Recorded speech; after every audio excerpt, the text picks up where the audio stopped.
You look in the mirror and see gray hair and assume it's age. But what if it could come back simply by helping your body remember how this woman went from this to this? And this episode will tell you how.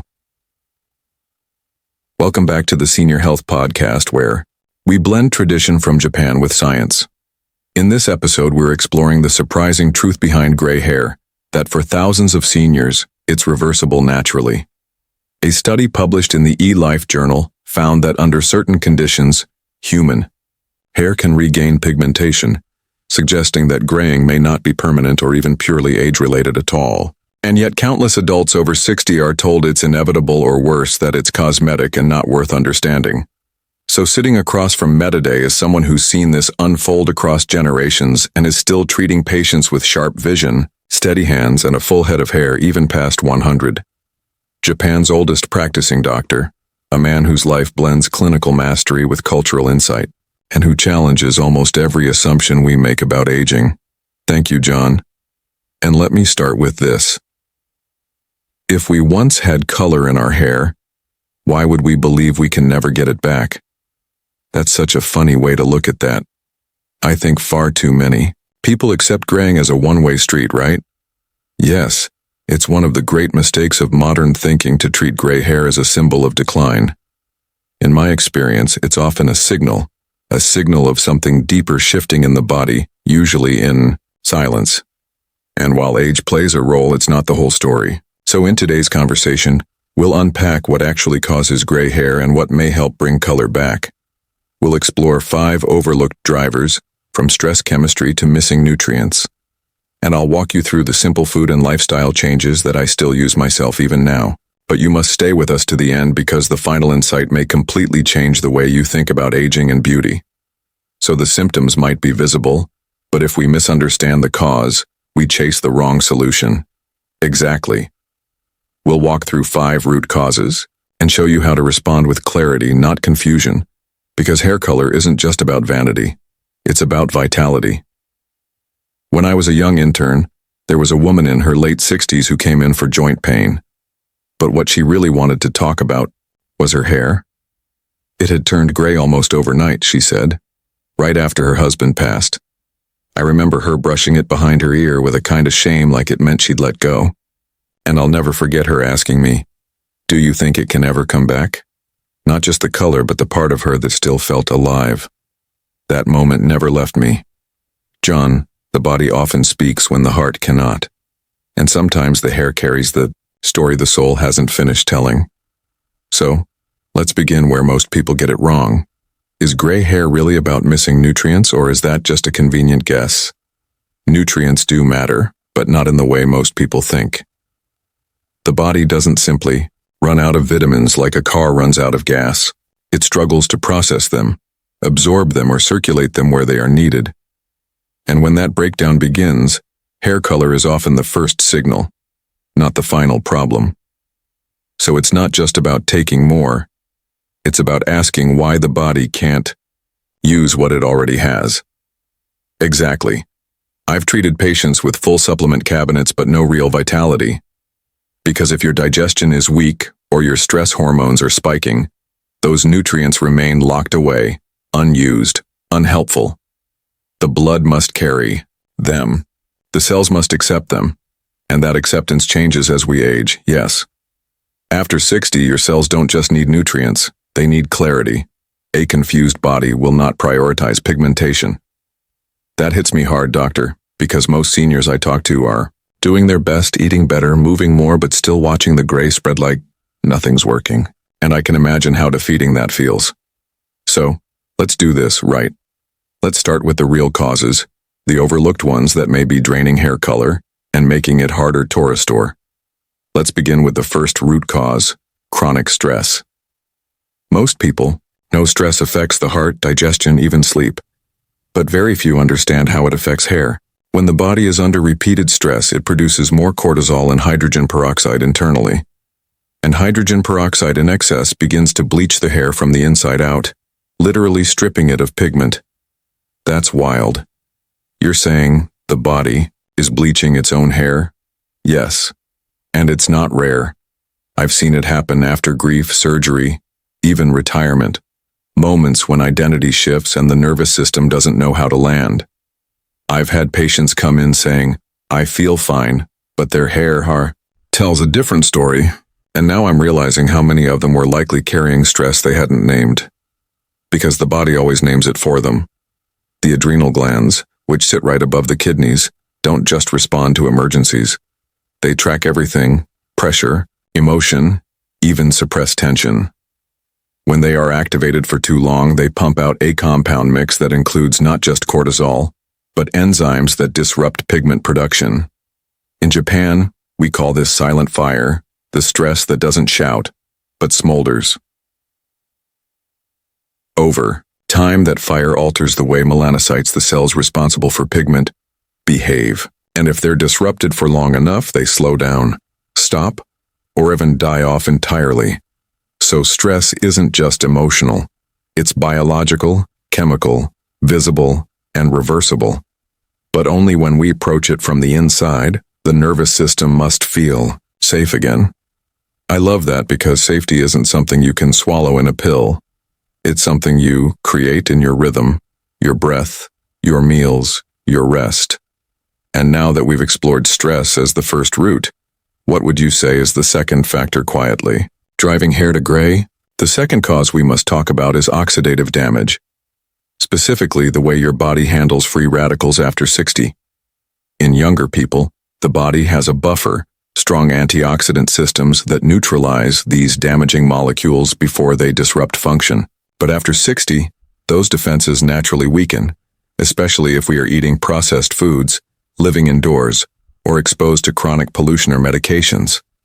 When oxidative stress builds, it targets the cells responsible for hair pigment, the melanocytes, and slowly shuts them down. And that decline, it's often happening long before the gray shows up. Right? Yes. By the time you see the color fade, the damage has been accumulating for years. It's not a sudden shift. It's a silent erosion. One that most people don't even realize is linked to their food or environment.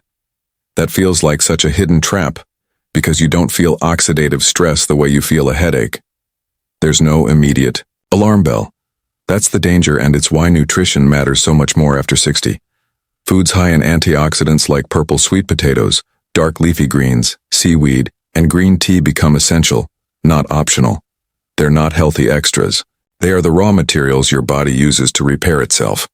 Without them, the mitochondria, your cell's energy factories, start to misfire. And when those tiny engines stall, pigment production is one of the first systems to go offline. I've seen patients regain hair vitality within months just by increasing these foods and reducing processed sugar and oils. But the change must be daily. It must be consistent. So this is really about giving your body the tools it used to make on its own, but can't anymore. Precisely. The older you get, the more you must partner with the body, not push it.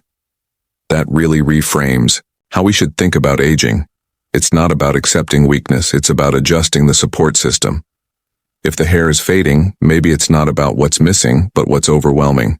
And if stress and oxidation are two major forces, what's the third pattern you've seen that steals hair color from seniors silently? The third factor is something most people never associate with a hair: digestion. After 60, the gut becomes more selective, more reactive, and often less efficient. If your microbiome is imbalanced, if you're not absorbing trace minerals like copper and zinc, then even the healthiest meals can fall short. And when those building blocks are missing, melanin production slows. Not because you aren't eating enough, but because your body can't use what's there. That reminds me of a patient I had who ate all the right foods, colorful plates, lots of vegetables, and still showed signs of deficiency. Welliter found he had long-term gut inflammation that was blocking absorption. Exactly. I see it in Japan as well, especially in seniors who've taken long courses of antibiotics or who've lived through decades of low-fiber diets. The guts have been starved of balance, and now the body pays the price. So even nutrient-rich food becomes meaningless without proper absorption. Yes, and that's where fermented foods become essential. They retrain the gut to digest and deliver. That adds a whole new dimension to how we approach gray hair, because most People never think about their microbiome when they look in the mirror. But what you're saying is, the health of the gut shows up in the health of the hair. And now we've touched on stress, oxidation, and digestion. Is there one more hidden trigger that seniors especially need to watch for? The fourth silent trigger is mineral imbalance, especially with copper. Most people associate copper with a wiring, or cookware, but biologically it's critical for activating the tyrosinase enzyme, which produces melanin. Without enough copper, even if your body wants to make pigment, it can't complete the process. And after 60, copper absorption naturally drops, often worsened by calcium-heavy diets or unbalanced supplementation. That's something I rarely hear discussed in mainstream medicine.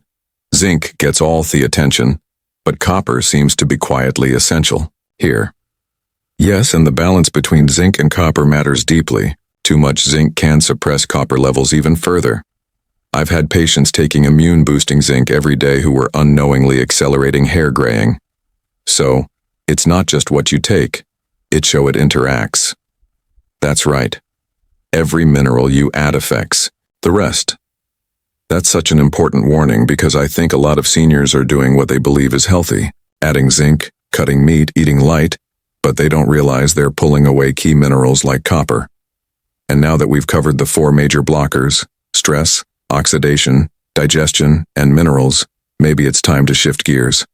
If those are the barriers, what are the real builders? What are the habits or nutrients that actually help bring the color back? Let's begin with the foundations, because reversing gray hair isn't about doing one thing perfectly, but many small things consistently. The first is fermented food. Natto, miso, tempeh. These are the daily tools I give my older patients to repair the gut and restore mineral absorption. They not only improve digestion but help activate trace elements like copper and zinc, which are vital for hair pigmentation. Without a strong gut, no pigment strategy will last. That's something most people overlook. They'll change their shampoo before they'll change their breakfast. But what you're saying is the gut sets the stage for everything. Correct? And once that's addressed, we move to the second tool, mushrooms. Shiitake, mayatake. Even button mushrooms contain the enzyme tyrosinase, the very compound the body needs to spark melanin production. Eaten regularly, they act like ignition for the hair's pigment process. That ties directly to the copper conversation we just had. Tyrosinase won't function without it. So mushrooms support the enzyme directly, and the gut helps deliver the minerals needed to activate it. Exactly. And this is why we don't treat these ingredients as trends. They're medicine passed down through tradition. I love that approach because it gives people something to add, not just things to remove. What's the third habit you recommend? Sunlight. Not extreme sun, but soft, consistent exposure, especially early morning light. It's essential for regulating circadian rhythm, which controls hormone balance and stress chemistry. And as stress drops, pigment pathways often stabilize. That's powerful. We think of sunlight as a skin issue, but you're saying it speaks to the whole hormonal system. Yes, particularly the hypothalamus and adrenal glands, which influence hydrogen peroxide levels. When those calm down, the bleaching stops. So in a way, morning light is like sending the body a message: you're safe, you can restore now. Exactly. And the fourth habit is something I practice every evening. Mineral-rich broth, especially seaweed broth or chicken bone broth simmered slowly. These broths restore lost minerals, reduce inflammation, and gently support blood flow to the scalp. I recommend a small warm cup about an hour before sleep. That's so doable and deeply calming, like nutrition and ritual wrapped together. That's the idea. And finally, breath. Deep, slow belly-based breathing before meals and sleep. It resets the nervous system and pulls the body out of fight or flight, which, as we've discussed, is one of the fastest ways to lose pigment. That reminds me of something I tell patients often. The body can't heal when it's bracing for impact. Exactly. A calm body digests, absorbs, and repairs. A stressed body just survives. Everything you've said ties together so beautifully. From fermented foods, toe broth, mushrooms to breath. It's not about quick fixes, but slow, steady rhythms that rebuild what time has weakened. And it makes me wonder, What about genetics? For people who say gray runs in my family, is there still hope to slow or even reverse it? Genetics do play a role, but they are not a verdict. What runs in families is often a combination of habits, environments, and unexamined beliefs.